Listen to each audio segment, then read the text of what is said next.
The courtroom was silent, tension so thick it felt like breathing through cement. A uniformed police officer stood tall on the witness stand, arms stiff at his sides. Then suddenly, a tiny voice cut through the silence. "I know him!" A little boy stood up in the back row, pointing his small, trembling finger at the officer. Gasps filled the room. Judges froze. The officer's face turned pale. "What did he do?" the judge asked, voice trembling. The boy looked right into the officer's eyes and said, "He sleeps outside my window every night to keep us safe." And just like that, everyone in the courtroom knew. This wasn't just another case. This was about something far bigger than law. This was about truth, sacrifice, and a secret no one saw coming. In a quiet Georgia town, a courtroom packed with reporters buzzed with speculation. Officer Daniel Brooks, decorated with 20 years of honorable service, now stood trial. The charge: excessive force leading to trauma. The nation had seen the video. A violent takedown of a car thief gone viral. The man arrested claimed brutality. Civil rights groups demanded justice. The mayor wanted a clean image. Daniel, however, said nothing, stoic as always. In the back row sat a young woman, arms wrapped tightly around a skinny 7-year-old boy. That was Sarah, a waitress who barely made enough to pay rent, and her son, Leo. Nobody paid them much attention. After all, this wasn't their fight. At least, not yet. The prosecutor slammed evidence onto the screen. Frame by frame, the video played. Screams, sirens, fists, a knee to the suspect's back. "Is this how we serve and protect?" the prosecutor barked, pacing. "Or is this how we abuse power behind the badge?" Daniel sat silently, fingers clenching his wedding band. His attorney whispered strategy, but Daniel's mind wasn't on the video. It was on something else, or rather someone. Judge Rowan, an old-school hardliner, was known for his zero-tolerance stance on police misconduct. Everyone assumed Daniel was done for. As the judge called a break, Daniel stood, and his eyes met Leo's across the courtroom. Leo froze. His fingers reached up and gripped his mom's shirt. "Mom," he whispered, "that's the man from the alley." Sarah's face went pale. "What alley, baby?" "The one behind our building," Leo said. "He's the man who gives me his jacket when it's cold." During the recess, Sarah pulled Leo into the hallway. "What are you talking about?" "I told you someone was watching over us at night. You said it was just angels." Tears welled up in Leo's eyes. "But it was him, the policeman. He sits near the dumpster and reads his book.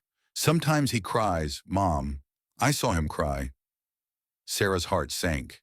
She never believed her son's stories about the guardian man. But Leo was telling the truth, and it was the same man now being painted as a monster in front of the world. Back inside, the defense called its next witness. But before they could proceed, a voice broke out from the back. "I want to say something." All heads turned. Judge Rowan narrowed his eyes. "Sit down," a bailiff barked, but the judge raised a hand. "Let the boy speak." Leo walked toward the front, small sneakers tapping across marble floors. He climbed the step stool to speak into the mic. "I saw him, that police officer. He didn't hurt nobody. He protected me. He sits behind my building every night. I think he's lonely, but he never leaves, not even when it rains." The courtroom was stunned. The prosecutor objected. "Irrelevant testimony from a minor," but Judge Rowan leaned forward. "Son, are you saying Officer Brooks has been guarding your home?" Leo nodded. "Mom says we live in a dangerous neighborhood, but I'm not scared, because he's always there. One time he saw some men yelling at me, and he told them to go away. Then he gave me a sandwich." Daniel's eyes filled with tears. He had no idea the boy knew. Then Sarah stood too, trembling. I didn't know who he was until now. I thought the guardian man was a dream. But my son was right." The entire courtroom fell silent. For the first time, the defense attorney didn't need to say a word. The jury stared at Daniel with a new lens. Not of a brute, but of a man carrying invisible burdens. Someone who gave when no one was watching.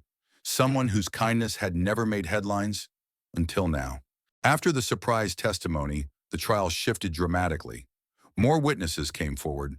A store owner, a single mom, a janitor, all describing late-night acts of kindness, unnoticed protection, and anonymous good deeds from a man who never asked for recognition. The prosecutor's case unraveled. The video now seemed like a moment taken out of 1,000 silent nights of service. When the jury returned, time stood still. Not guilty. Gasps and tears filled the courtroom. Daniel lowered his head, his face a storm of emotion. Outside, the media buzzed, but inside, something more important happened.